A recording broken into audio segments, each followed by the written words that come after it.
Hi friend, ನಮಸ್ಕಾರ ಎಲ್ರಿಗೂ. ಬನ್ನಿ ಇವತ್ತಿನ ವಿಡಿಯೋ ಶುರು ಮಾಡ್ತಾ ಇದ್ದೀನಿ. ಗುಡ್ ಈವ್ನಿಂಗ್ ಅಂತ ಹೇಳ್ತಾ, ಗುಡ್ ಈವ್ನಿಂಗ್ ಅಂದರೆ ಆಲ್ರೆಡಿ 8 o'clock ಆಗಿದೆ ಟೈಮು. ಎಲ್ಲರೂ ಕೂಡ ಹೊರಗಡೆ ಹೊರಟಿದ್ದೀವಿ. ಹೊರಗಡೆ ಅಂದರೆ ಇವತ್ತು ಹಸ್ಬೆಂಡು ಇತ್ಕೋಗಿದ್ರು ಮುಂಬೈಗೆ. ಇವತ್ತು ಬರ್ತಾ ಇದ್ದಾರೆ. ನಿನ್ನೆ ಮಾರ್ನಿಂಗ್ ಹೋಗಿದ್ದಿದ್ದು, ಇವತ್ತು ಬರ್ತಾ ಇದ್ದಾರೆ. ಇವತ್ತು ನೈಟು 12:30ಗೆ ಬರ್ತೀನಿ ಅಂತ ಹೇಳಿದರೆ, ಅದರಿಂದ ನಾವು ಎಲ್ಲರೂ ಕೂಡ ಕರ್ಕೊಂಡು ಬರೋಕ್ಕೆ ಅಂದ್ಬಿಟ್ಟು ಹೋಗ್ತಾ ಇದ್ದೀವಿ. ಇವಾಗ ನಾವು ಹೋಗ್ತಾ ಇದ್ದೀವಿ ಏರ್ಪೋರ್ಟ್ಗೆ. ಬನ್ನಿ ಹೊರಡೋಣಂತೆ. ಮ್ಯೂಸಿಕ್ ಸಾಂಗ್ ಎಲ್ಲ ಹಾಕಿದ್ದಾರೆ, ಅದರಿಂದ ಇಲ್ಲಿ ನಾನು ವಾಯ್ಸ್ ಓವರ್ ಕೊಡ್ತಾ ಇದ್ದೀನಿ. ನಾವು ಹೊರಡೋಕ್ಕೂ ಮುಂಚೆ ಮಗಳು ರೆಡಿಯಾಗಿ ಒಂದು ಮೋಜ್ಗೆ ಇದು ರೀಲ್ಸ್ ಹಾಕೋಣ ಅಂದ್ಬಿಟ್ಟು ಒಂದು ರೀಲ್ಸ್ ಮಾಡಿದ್ಲು. ಅದನ್ನು ಇವಾಗ ಜಸ್ಟ್ ತಾನೇ ಯೂಟ್ಯೂಬಲ್ಲಿ ಕೂಡ ಅಪ್ಲೋಡ್ ಮಾಡಿದ್ದೀನಿ. ನೋಡಿ, ಇಷ್ಟಾದರೆ ಒಂದು ಲೈಕ್ ಕೊಡಿ. ಹಾಗೆ ಹೊಸದಾಗಿ ನೋಡ್ತಾ ಇರೋ ಅಂಥವ್ರು ನಮ್ಮ ಚಾನಲನ್ನು ಸಬ್ಸ್ಕ್ರೈಬ್ ಮಾಡ್ಕೊಂಡು ನೋಡಿ, ಸಪೋರ್ಟ್ ಮಾಡಿ. ಹಾಗೆ ನಿಮ್ಮ ಅನಿಸಿಕೆ ಅಭಿಪ್ರಾಯಗಳನ್ನ ಕಮೆಂಟ್ ಮೂಲಕ ತಿಳಿಸಿ. ನೋಡ್ತಿದ್ದೀರಾ ವಿಡಿಯೋಸ್ನೆಲ್ಲ ನಮ್ಮದೆಲ್ಲ ಒಂದು ಕಮೆಂಟ್ ಮೂಲಕ ಏನಾದರೂ ತಿಳಿಸಿದ್ರೆ ನಮಗೂ ಕೂಡ ಒಂಥರ ಖುಷಿ ಆಗುತ್ತೆ, ಮತ್ತು ಒಂದು ವಿಡಿಯೋ ಮಾಡೋದಕ್ಕೆ ಮೋಟಿವೇಟ್ ಆದಂಗೆ ಆಗುತ್ತೆ. ಪ್ಲೀಸ್ ಕಮೆಂಟ್ ಮಾಡಿ. ಒಂದು ಇಮೋಜಿನಾದರೂ ಕಳಿಸಿದ್ರೆ ಒಂಥರ ಖುಷಿ ಅನಿಸುತ್ತೆ. ಹಾಗೆ ನೋಡಿ, ಸುಮ್ಮನೆ ಆಗಿಬಿಡಿ, ಪ್ಲೀಸ್ ಸಪೋರ್ಟ್ ಮಾಡಿ ಅಂತ ಕೇಳೋಕ್ಕೆ ಇಷ್ಟಪಡ್ತೀನಿ. ಇದು ತುಂಬ ಚೆನ್ನಾಗಿ ಮಾಡಿದ್ದಾಳೆ ಮಗಳು. ಯೂಟ್ಯೂಬಲ್ಲಿ ಅಪ್ಲೋಡ್ ಮಾಡಿದ್ದೀನಿ ನೋಡಿ. ಮತ್ತು ನಾವು ಕೂಡ ಹೊರಟ್ವಿ. ಹಾಗೆ ಅಡುಗೆ ಕೂಡ ಏನು ಮಾಡಬೇಡ ಅಂತ ಹೇಳಿದರು ಇವರು ಹುಡುಗರೆಲ್ಲ. ಆಚೆ ಹೋಗ್ತಾ ಇದ್ದೀವಲ್ಲ, ಆಚೆನೇ ತಿನ್ಕೊಂಡು ಹೋಗೋಣ, ಏನು ಮಾಡಬೇಡಮ್ಮ ಪ್ಲೀಸ್ ಅಂತ ಅಂದರು. ಸರಿ ಅಂದ್ಬಿಟ್ಟು ನಾನು ಕೂಡ ಏನೂ ಮಾಡಿರಲಿಲ್ಲ. ಇವಾಗ ಊಟ ಮಾಡಿಕೊಂಡು ಇನ್ನು 12:30ಗೆ ಬರೋದ್ರಿಂದ ಊಟ ಮಾಡಿಕೊಂಡು ಹೊರಡೋಣ ಅಂದ್ಬಿಟ್ಟು ಇವಾಗ ನಾವು ಹೋಟೆಲ್ಗೆ ಹೋಗ್ತಾ ಇದ್ದೀವಿ. ಹಾಗೆ ನಮ್ಮ ಜೊತೆ ಲಿಯೋ ಸಿಂಬಾ ಕೂಡ ಬರ್ತಾ ಇದ್ದಾರೆ. ಇನ್ನೇನು ನಾವು ಬರೋದು 1 o'clock ಮೇಲೆ ಆಗೋಗುತ್ತೆ ಟೈಮು. ಇನ್ನು ಅವರಿಬ್ಬರೇ ಏನಕ್ಕೆ ಮನೆಯಲ್ಲಿ ಅಂದ್ಬಿಟ್ಟು ಅವ್ರನ್ನಂತೂ ಬಿಟ್ಟೋಗಲ್ಲ ಬಿಡಿ. ನಾವು ಇಲ್ಲೇ ಎಲ್ಲಾದರೂ ನಿಯರ್ ಹತ್ರ ಹೋದರೆ ಎಲ್ಲೂ ಬಿಟ್ಟೋಗಲ್ಲ ಅವ್ರನ್ನೂ ಕೂಡ ನಾವು ಕರ್ಕೊಂಡೇ ಹೋಗ್ತೀವಿ. ಇಲ್ಲಿ ಮಗಳು ಪುಷ್ಪ ಸಾಂಗ್ ಹಾಕಿದ್ರು, ಹೊತ್ತಿಗೆ ಡ್ಯಾನ್ಸ್ ಮಾಡ್ತಾ ಇದ್ದಾಳೆ. ಹಾಕೋಣ ಅನ್ನೋಕ್ಕೆ ಮ್ಯೂಸಿಕ್ಕು, ಅದೇ ಒಂದು ಪ್ರಾಬ್ಲಮ್ಮು. ಫುಲ್ಲು ಎಂಜಾಯ್ ಮಾಡ್ಕೊಂಡು ಖುಷಿಯಾಗಿ ಇನ್ನೂ ತುಂಬ ಟೈಮ್ ಇರೋದ್ರಿಂದ ಆರಾಮಾಗಿ ನಿಧಾನಕ್ಕೆ ಹೋಗೋಣ ಅಂದ್ಬಿಟ್ಟು ನಿಧಾನಕ್ಕೆ ಹೋಗ್ತಾ ಇದ್ದೀವಿ. ಇದು 2ನೇ ಸತಿ ನಾವು ಏರ್ಪೋರ್ಟ್ಗೆ ಹೋಗ್ತಾ ಇರೋದು. ಫಸ್ಟ್ ಒಂದು ಸತಿ ಹಸ್ಬೆಂಡ್ ಬಂದು ಡೆಲ್ಲಿಗೆ ಹೋಗಿದ್ರು. ಅದೇ ಫಸ್ಟ್ ಟೈಮ್. ಆವಾಗೊಂಥರ ಕ್ಯೂರಿಯಾಸಿಟಿ ಇತ್ತು, ಯಾವ ರೀತಿ ಇದೆ ಏರ್ಪೋರ್ಟು, ಏನು ಎತ್ತ ಅಂತ ನೋಡಬೇಕು ಅನ್ನೋದು. ಈ ಸತಿ ಏನು ಅಷ್ಟೇ. ಇವಾಗ ಬೇಡ ಅಂತಲೇ ನಾನು ಅಂದೆ, ಬೇಡ ಮಮ್ಮಿನೂ ಕೂಡ ಏನು ಬರಲೇಬೇಕು ಅಂತ ಏನು ಹೇಳಿಲ್ಲ. ಇಷ್ಟ ಇದ್ದರೆ ಬನ್ನಿ, ಇಲ್ಲ ನಾನು ಬರ್ತೀನಿ ಕ್ಯಾಬ್ ಮಾಡ್ಕೊಂಡು ಅಂತ ಹೇಳಿದ್ರು ಹಸ್ಬೆಂಡು ಅಂತ ಅಂದೆ. ಇಲ್ಲ ಮಗಳು ನಾನು ಹೋಗಲೇಬೇಕು ಅಂತ ಅಂದ್ಲು. ಸರಿ, ಹುಡುಗರು ಹೋಗ್ತಾ ಇರೋದ್ರಿಂದ ಹೆಂಗೆ ಕಳ್ಸೋಕ್ಕಾಗುತ್ತೆ ಅಂದ್ಬಿಟ್ಟು ನಾನು ಕೂಡ ಅವ್ರ ಜೊತೆ ಹೊರಟೆ. ಇವಾಗ ಮಗಳು ಕೂಡ ತುಂಬ ಎಂಜಾಯ್ ಮಾಡ್ತಾ ಇದ್ದಾಳೆ. ನಮಗೇನು ಇಷ್ಟು ಸತಿ ಕ್ಯೂರಿಯಾಸಿಟಿ ಇರಲಿಲ್ಲ, ಆಲ್ರೆಡಿ ನಾವು ನೋಡಿದ್ದೀವಲ್ವ, ಆದ್ದರಿಂದ ಹೋಗ್ಬೇಕಿತ್ತಲ್ಲ, ಹೋದ್ವಿ ಅಷ್ಟೇ. ಇವಾಗ ಹೋಟೆಲ್ಗೆ ಬಂದ್ವಿ ಎಲ್ಲರೂ ಕೂಡ. ನಾವು ಒಳಗೆ ಬಂದಿದೆ, ಕರೆಂಟ್ ಹೋಯ್ತು. ಇದು 2ನೇ ಹೋಟೆಲ್ಲು. ಫಸ್ಟ್ ಇನ್ನೊಂದು ಹೋಟೆಲಿಗೆ ಇಳಿಸಿದ್ವಿ, ಅಲ್ಲಿ ತುಂಬ ರಶ್ ಇತ್ತು ಅಂದ್ಬಿಟ್ಟು ಅಲ್ಲಿಂದ ಇಲ್ಲಿಗೆ ಬಂದ್ವಿ. ಆಚೆ ಬಂದಿದ್ದ ಟೈಮೇ ಸರಿ ಇವಾಗ ಅಲ್ಲಿಂದ ಇನ್ನೂ ಅರ್ಧ ಅವರ್ ಆಗುತ್ತೆ ಕರೆಂಟ್ ಬರೋದು ಅಂದರು. ಸರಿ, ಇನ್ನೂ ಟೈಮ್ ಇತ್ತು, ಆದರೆ ಸುಮ್ಮನೆ ಯಾಕೆ ವೆಯ್ಟ್ ಮಾಡೋದು ಅಂದ್ಬಿಟ್ಟು ಇವಾಗ ಇನ್ನೊಂದು ಹೋಟೆಲಿಗೆ ಬಂದ್ವಿ ನಾವೆಲ್ಲರೂ ಕೂಡ.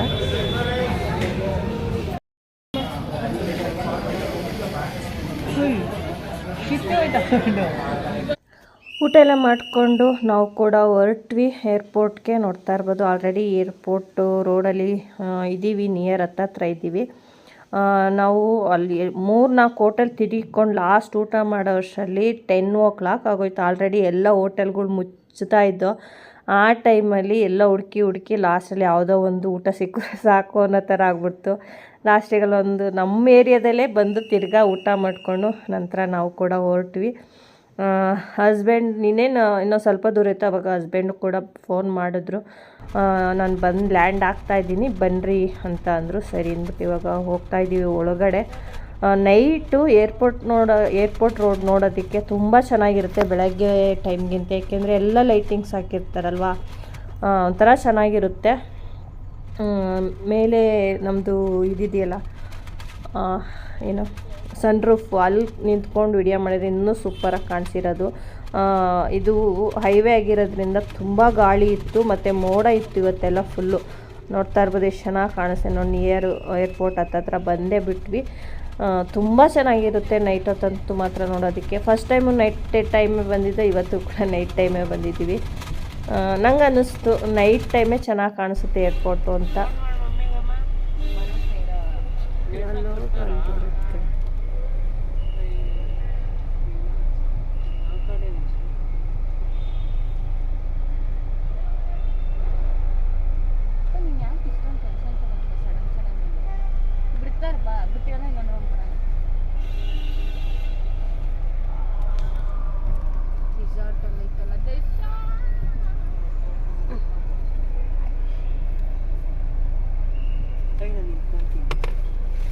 ಬಂತು ಅದೇ ನಮ್ಮ ಮಮ್ಮಿ ಅಲ್ಲಿ ನೋಡಲ್ಲ ಇದರ್ ಅಲ್ಲ ಬಿಡಿ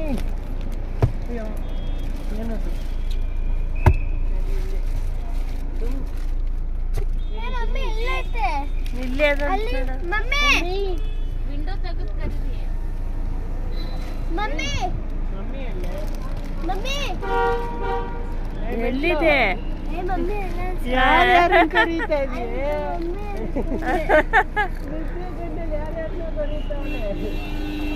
ಗೊತ್ತಾಗ್ಲಿವ ನಿಮ್ಮ ಮಮ್ಮಿ ಏನು ಅಂತಮ್ಮ.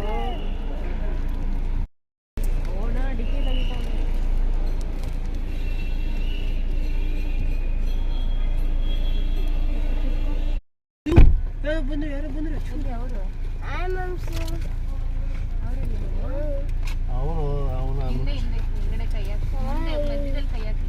ಎತ್ಕೊಳೆ ಯಾಕ ಕಾಲಿತ್ತು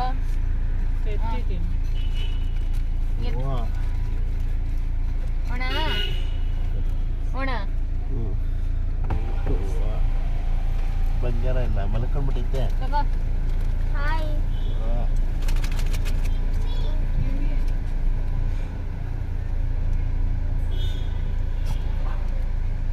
ಅವರೆಲ್ಲಿ ನಿನ್ನ ಫ್ರೆಂಡು? ಫೈನಲಿ ಏರ್ಪೋರ್ಟಿಗೆ ರೀಚ್ ಆದ್ವಿ. ಹಸ್ಬೆಂಡ್ ಕೂಡ ಬಂದರು. ಬರೋ ಅಷ್ಟರಲ್ಲಿ 1:00 ಆಗೋಯ್ತು ಟೈಮ್. ಅವರು ಏರ್ಪೋರ್ಟಲ್ಲಿ ಫ್ಲೈಟು, ರೈಲ್ವೆ ಸ್ಟೇಷನ್, ರೈಲು ಯಾವ ಟೈಮಿಂಗ್ಸ್ ಅಂತ ಹೇಳೋಕ್ಕಾಗಲ್ಲ. ಬಸ್ಗಳು ಕರೆಕ್ಟಾಗಿ ಬಂದರೆ ಇವೆರಡು ಮಾತ್ರ ಹೆಚ್ಚು ಕಮ್ಮಿ ಆಗೇ ಆಗುತ್ತೆ. ಯಾಕೆಂದರೆ ಲ್ಯಾಂಡ್ ಆಗೋದಿರ್ಬೋದು, ಏನೇ ಇರೋದು. ಒಂದು ಫ್ಲೈಟ್ ಇದೆ ಅಂದರೆ ಅದು ಸ್ವಲ್ಪ ಅಲ್ಲೇ ರೌಂಡ್ ಹಾಕಿ ಆಮೇಲೆ ಥರ ಲ್ಯಾಂಡ್ ಆಗುತ್ತೆ. ಅದರಿಂದ ಸ್ವಲ್ಪ ಲೇಟೇ ಆಯಿತು. ಏನೇನು ಎಲ್ಲರೂ ಕೂಡ ಊಟ ಕೂಡ ಮಾಡಿದ್ವಿ. ಹಸ್ಬೆಂಡು ಕೂಡ ಊಟ ಮಾಡ್ಕೊಂಬಂದಿದ್ರು. ನಾನು ಅಲ್ಲೇ ಮಾಡ್ಕೊಂಬತ್ತೀನಿ ಅಂತ ಕೂಡ ಹೇಳಿದರು.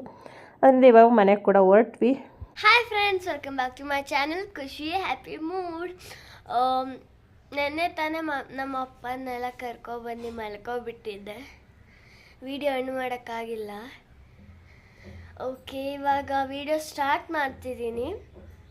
ನಾನು ನೆನ್ನೆ ರಾತ್ರಿ 7 o'clockಗೆ ಐಸ್ ಕ್ರೀಮ್ ಮಾಡೋಕ್ಕೆ ಇಕ್ಕಿದ್ದೆ, ವಾಟರ್ಮೆಲನ್ ಐಸ್ ಕ್ರೀಮು. ಇವಾಗ ಬನ್ನಿ ನೋಡೋಣ ಹೆಂಗಾಗಿದೆ ಅಂತ. ನೋಡಿ ಹಾಗೆತ್ತೋಣ.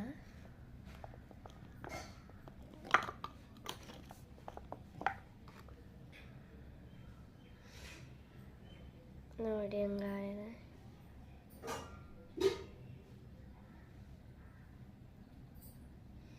ಅದೇ ಶೇಪ್ ಬಂದಿದೆ ನೋಡಿ. ನಿಮಗೆ ಬೇಕಾದರೂ ಮಾಡ್ಕೋಬೋದು. ನಿಮ್ಗೆ ಈ ಥರ ಇಲ್ಲ ಅಂದರೆ ಒಂದು ಗ್ಲಾಸಲ್ಲಿ ಹಾಕ್ಬಿಟ್ಟು ಒಂದು ಐಸ್ ಕ್ರೀಮ್ ಸ್ಟಿಕ್ ಹಾಕಿ ಆಗುತ್ತೆ. ನನ್ನ ಹತ್ರ ಇದ್ದಿತ್ತು ಸೆಟ್ಟು, ಅದಕ್ಕೆ ಮಾಡಿದ್ದೀನಿ. ಚೆನ್ನಾಗಿರೋ ಕಮೆಂಟ್ ಮಾಡೋದಲ್ಲ. ವಾಟರ್ಮೆಲನ್ ಐಸ್ ಕ್ರೀಮ್ ಹೆಂಗಾಗಿದೆ. ಈಗ ಬನ್ನಿ ನಮ್ಮಮ್ಮ ಏನು ನಾಷ್ಟ ಮಾಡ್ತಿದ್ದೀರ ಅಂತ ನೋಡ್ಕೊಬರೋಣ.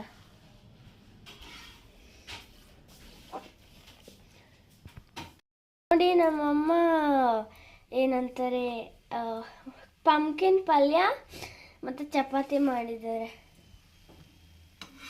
ಕುಂಬಳಕಾಯಿ ಪಲ್ಯ, ಚಪಾತಿ ಇವತ್ತಿನ ನಮ್ಮ ಮನೆಯ ತಿಂಡಿ. ನೋಡಿ, ಇವತ್ತು ಯಾರು ತಿಂಡಿ ಯಾರು ತಿಂದೋಗಿಲ್ಲ, ಅದರಿಂದ ಜಾಸ್ತಿ ಆಗೇ ಇದೆ. ಹಾಯ್ ಫ್ರೆಂಡ್, ನಮಸ್ಕಾರ ಎಲ್ರಿಗೂ. Good morning. ಆಲ್ರೆಡಿ ಮಗಳು ವಿಡಿಯೋ ಶುರು ಮಾಡಿದ್ದಾಳೆ. ಇವಾಗ ನಾನು ಶುರು ಮಾಡ್ಕೊಂಡಿದ್ದೀನಿ. ತಿಂಡಿ ಎಲ್ಲ ಆಯಿತು. ಸ್ವಲ್ಪ ಲೇಟ್ ಆಯಿತು. ಮಗ ನೂಡಲ್ಸ್ ಇತ್ತು ತಿಂದ್ಬಿಟ್ಟು ಹೋದ. ಹಸ್ಬೆಂಡು ಬೇಡ ನಾನಲ್ಲೇ ತಿನ್ಕೋತೀನಿ ಅಂದರು.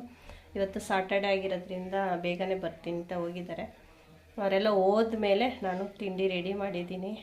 ಮಗಳು ಕೂಡ ಇವಾಗ ಎದ್ಲು. ನಾನು ಮಗಳು ಇವಾಗ ತಿಂಡಿ ತಿಂತೀವಿ. ಆಲ್ರೆಡಿ 9:30 ಆಗಿದೆ ಟೈಮು. ಬನ್ನಿ ತಿಂಡಿ ತಿನ್ನೋಣ.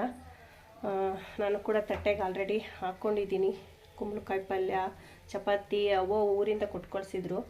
ಕುಂಬಳಕಾಯಿ ಅವತ್ತು ಸ್ವಲ್ಪ ಮಾಡಿ ಹಾಗೆ ಇನ್ನೊಂದು ಸ್ವಲ್ಪ ಹೊತ್ತು ಜಾಸ್ತಿ ಆಗುತ್ತೆ ಅಂತ ಹಾಗೆ ಎತ್ತಿಟ್ಟಿದ್ದೆ. ಇವಾಗ ಅದನ್ನು ಮಾಡಿದೆ. ಬನ್ನಿ ಇವಾಗ ತಿಂಡಿ ತಿಂದ್ಬಿಟ್ಟು ಆಮೇಲೆ ನೆಕ್ಸ್ಟು ಕೆಲಸಗಳಿದ್ದಾವೆ, ಕೆಲಸ ಮಾಡೋಣಂತೆ. ಫಸ್ಟು ತಿಂಡಿ ತಿನ್ನೋಣ. 9:30 ಆಗಿತ್ತು ಟೈಮ್. ಆಮೇಲೆ ಸಿಗ್ತೀನಿ. ತಿಂಡಿ ಎಲ್ಲ ಆಯಿತು. ಇವತ್ತು ಎಲ್ಲ ಮನೆ ಕ್ಲೀನ್ ಮಾಡ್ತಿದ್ವಿ. ಹಂಗೆ ಸೋಫಾ ಎಲ್ಲ ಸೆಟ್ಟೆಲ್ಲ ಕ್ಲೀನ್ ಮಾಡಿ ಇಕ್ಕಿದ್ರೆ ನೋಡಿ ನಮ್ಮ ಸಿಂಬಾ ಮತ್ತು ಯಾರು ಲಿಯೋ ಒಂದು ಕೂತಿದ್ದಾರೆ. ಈ ಥರ ಫೋಟೋ ಶೂಟ್ ಮಾಡಿಬಿಟ್ರೆ ಲೈಕ್ಸು.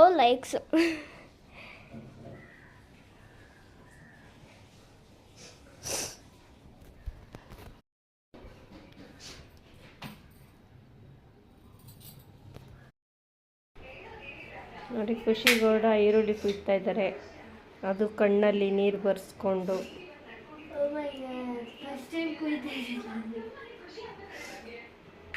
ಬೇಡ ಅಂದರೂ ಕೇಳ್ತಾರೆ.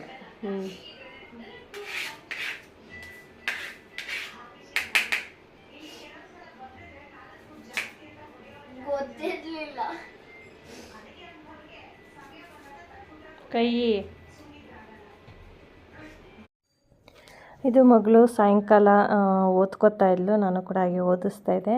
ಹಾಗೆ ಓದಿಸ್ತಾ ಇರಬೇಕಾದ್ರೆ ಮಗಳು ಒಂದು ಶಾರ್ಟ್ಸ್ ಮಾಡೋಣ ಅಂತ ಅಂದು ಮಾಡಿದ್ವಿ.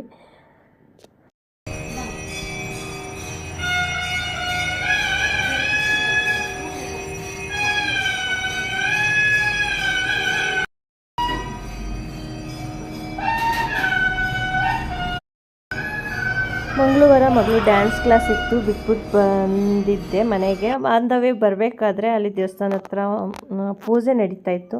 ಯಾಕೆ ಆ ದೇವಸ್ಥಾನ ಕಡೆ ನೋಡಿದ ತಕ್ಷಣಕ್ಕೆ ಹೋಗಬೇಕು ಅಂತ ಅನಿಸ್ತು. ಸರಿ ಮಗಳು ಕರ್ಕೊಬರಕ್ಕೆ ಹೋದಾಗ ಹೋಗೋಣ ಅಂತ ಅಂದ್ಕೊಂಡು ಬಂದಿದ್ದೆ. ನೆಕ್ಸ್ಟು ಮಗಳು ಕರ್ಕೊಬರ್ಬೇಕಾದ್ರೆ ಹಾಗೆ ಹೋಗಿ ನಾನು ಮಗಳು ಫಸ್ಟ್ ಟೈಮು ನಾನು ಯಾವತ್ತೂ ಕೂಡ ದೇವಸ್ಥಾನಕ್ಕೆ ಹೋಗಲ್ಲ. ಹಸ್ಬೆಂಡ್ ಜೊತೆ ಹೋದರೆ ಹೋಗ್ತಾಯಿದ್ದೆ ಅಷ್ಟೇ. ನಾನು ಮಗಳು ಫಸ್ಟ್ ಟೈಮು ದೇವಸ್ಥಾನಕ್ಕೆ ಹೋಗಿದ್ದಿದ್ದು. ಏನೋ ಆಚೆಯಿಂದ ನೋಡ್ತಿದ್ದಂಗೆ ಹೋಗಬೇಕು ದೇವಸ್ಥಾನಕ್ಕೆ, ದೇವ್ರನ್ನ ದರ್ಶನ ಮಾಡಬೇಕು ಅಂತ ಅನ್ನಿಸ್ತು. ಅಷ್ಟು ಚೆನ್ನಾಗಿ ಅಲಂಕಾರ ಎಲ್ಲ ಮಾಡಿದರು. ಆಚೆಯಿಂದ ನೋಡ್ತಾ ಇದ್ರೇ ಏನೋ ಒಂಥರ ಪಾಸಿಟಿವ್ ಎನರ್ಜಿ ಥರ ಬರೋ ಥರ ಅನ್ನಿಸ್ತು. ಸರಿ ಅಂದ್ಬಿಟ್ಟು ನಾನು ಮಗಳು ಹೋಗಿದ್ವಿ. ಮಗಳು ಹೋಗೋಣ ಬಾ ಅಂತ ಹೇಳಿದ್ರು. ನನಗೇನೋ ಸ್ವಲ್ಪ ಹೊತ್ತು ಅಲ್ಲೇ ಇರಬೇಕು ಅನ್ನಿಸ್ತಾ ಇತ್ತು, ಆ ಒಂದು ಪಾಸಿಟಿವ್ ಎನರ್ಜಿ ನೋಡಿ. ಅದರಿಂದ ಮಗಳನ್ನ ಇದು ಮಾಡ್ತಾಯಿದ್ದೆ. ಅದರಿಂದ ಆಮೇಲೆ ಅವಳೆ ಸರಿ ಅಮ್ಮ ಆಮೇಲೆ ಹೋಗೋಣ ಸ್ವಲ್ಪ ಹೊತ್ತಿದ್ದು ಅಂತಂದು ಇಬ್ಬರು ಕೂಡ ಹಾಗೆ ಒಂದೆರಡು ಫೋಟೋ ವಿಡಿಯೋ ಎಲ್ಲ ತಗೊಂಡು ಆಮೇಲೆ ಸ್ವಲ್ಪ ಹೊತ್ತು ಅಲ್ಲಿ ಎಲ್ಲ ಸುಮಾರು ಒಂದು 3-4 ದೇವರಿದ್ದು ಅನಿಸುತ್ತೆ. ಎಲ್ಲ ದೇವ್ರಿಗೂ ಕೂಡ ಎಷ್ಟು ಚೆನ್ನಾಗಿ ಅಲಂಕಾರ ಮಾಡಿದರು. ಒಳ್ಳೆ ಪೂಜೆ ಕೂಡ ಆಗ್ತಾಯಿತ್ತು. ನನಗೆ ಇನ್ನೂ ಒಂದು ಸ್ವಲ್ಪ ಹೊತ್ತು ಅಲ್ಲೇ ಇರೋಣ ಅಂತ ಅನ್ನಿಸ್ತಾಯಿತ್ತು. ಆದರೆ ಅವಳು ಯಾಕೋ ಇಷ್ಟಪಡ್ತಾ ಇರಲಿಲ್ಲ. ಬಾ ಮನೆಗೆ ಹೋಗೋಣ ಅಂತ ಇದ್ಲು. ಸರಿ ಅಂದ್ಬಿಟ್ಟು ನಾವು ಕೂಡ ದರ್ಶನ ಮಾಡಿಕೊಂಡು ನಂತರ ಮನೆಗೆ ಬಂದುಬಿಟ್ವಿ. ಇವತ್ತು ವಾರ್ಷಿಕೋತ್ಸವ ಅಂತೆ. ತುಂಬ ಚೆನ್ನಾಗಿ ಗ್ರ್ಯಾಂಡಾಗಿ ಇದು ಮಾಡಿದ್ದಾರೆ. ಅಲಂಕಾರ, ಆಚೆ ದೇವಸ್ಥಾನ ಹೊರಗಡೆ ಡೆಕೋರೇಷನ್ನು ಎಲ್ಲ ಕೂಡ ಚೆನ್ನಾಗಿದೆ.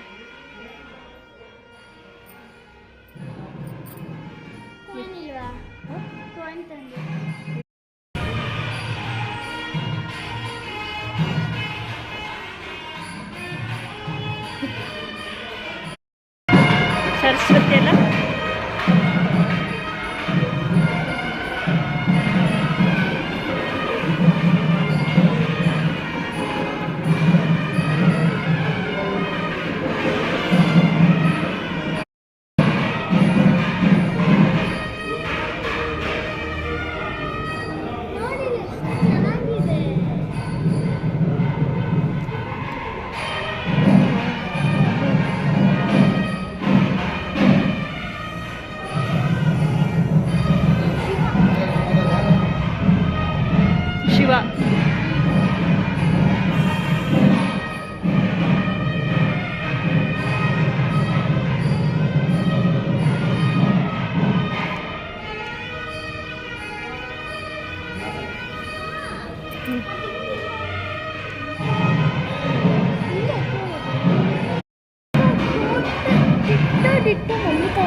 ಮುಖ ಹಂಗೆ ದಪ್ಪ ಮುಖ.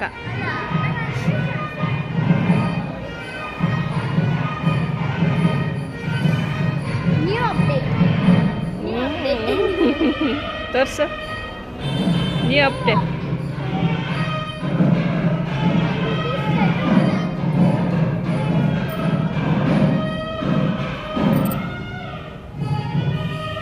ಚೆನ್ನಾಗಿದೆ.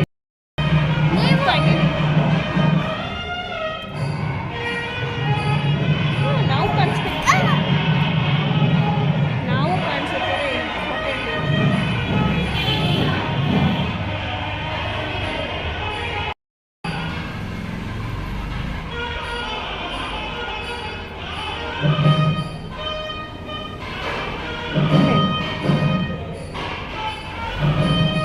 ಇಲ್ಲಿ ಹೇಳ್ತೀನಿ, ಇದು ಕೋರಮಂಗಲ. ಕೋರಮಂಗಲ ಎಷ್ಟೊತ್ತು? ಬ್ಲಾಕ್ ಎಲ್ಲ ಗೊತ್ತಿಲ್ಲ. ಇದು ದೇವಸ್ಥಾನ ಹೆಸರು ಗೊತ್ತಾ? ಹಾಂ, ವೆಂಕಟೇಶ್ವರ ಸ್ವಾಮಿ ದೇವಸ್ಥಾನ. ಹಾಂ, ನೀವು ಕೋರಮಂಗಲಕ್ಕೆ ಬಂದು ವೆಂಕಟೇಶ್ವರ ಸ್ವಾಮಿ ದೇವಸ್ಥಾನ ಸಿಗುತ್ತೆ, ಚೆನ್ನಾಗಿದೆ. ನೀವು ಬಂದು ವಿಸಿಟ್ ಮಾಡಿ. ಚೆನ್ನಾಗಿದೆ ದೇವಸ್ಥಾನ ಎಲ್ಲ. ಇವತ್ತು ವಾರ್ಷಿಕೋತ್ಸವ ಇರೋದ್ರಿಂದ ದೀಪ ಎಲ್ಲ ಹಚ್ತಾ ಇದ್ದಾರೆ, ನೋಡ್ತಾ ಇರ್ಬೋದು. ವಾಯ್ಸ್ ಓವರ್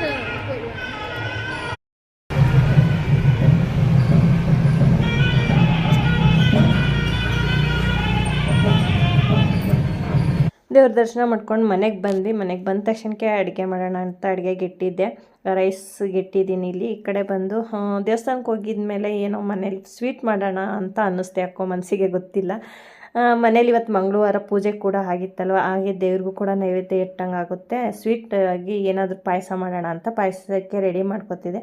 ಪಾಯಸ ಅಂದಮೇಲೆ ಅದ್ರ ಜೊತೆ ಖಾರವಾಗಿ ಏನಾನ ಇದ್ದರೆ ಒಂಥರ ಚೆನ್ನಾಗಿರುತ್ತೆ ಅಂತ ಅನ್ನಿಸ್ತು. ಆಮೇಲೆ ವಡೆ ಮಾಡಿಬಿಡೋಣ ಸ್ವಲ್ಪ ಅಂದ್ಬಿಟ್ಟು ವಡೆಗೂ ಕೂಡ ಕಡಲೆಬೇಳೆ ಎಲ್ಲ ನೆನೆಹಾಕಿದ್ದೆ. ಸಾಂಬಾರಿತ್ತು, ಸಾಂಬಾರು.